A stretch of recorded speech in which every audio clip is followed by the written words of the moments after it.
আলাইকুম এভরিওয়ান, আজকে আমি তোমাদের সাথে একটা পার্সেল আনবক্সিং করবো। যদি এটা আমার পার্সেল না, এটা হচ্ছে আমার বোনের পার্সেল। সে আমাকে বললো আনবক্সিং করতে, যার কারণে করতেছি। দেখো কত বড় একটা কাছে দিয়েছি, যদিও আমি জানি এটাতে কি আছে। এটা তো আমার অনেক পছন্দের জিনিস আছে। আচ্ছা চুপ করো, চুপ করো। আসছে আমার থেকে এক্সাইটেড হচ্ছে আমার বোন বেশি।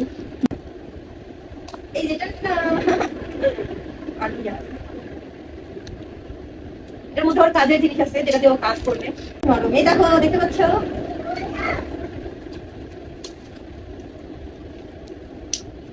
এটা অনেক সাবধানে করতে হবে, কারণ এটা হচ্ছে ফ্রেম মেড না, এটা জাস্ট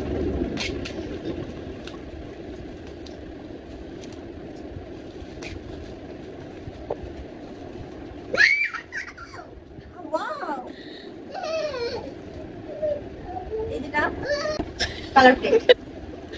এই যেখানে অনেকগুলো কালার আছে, এগুলো ব্রাশ সেট। যাই হোক, এগুলো দিয়ে সে হচ্ছে আমার কোনো একটা শাড়ি নাকি পেন্টিং করে দিবে, পেইন্ট করে দিবে।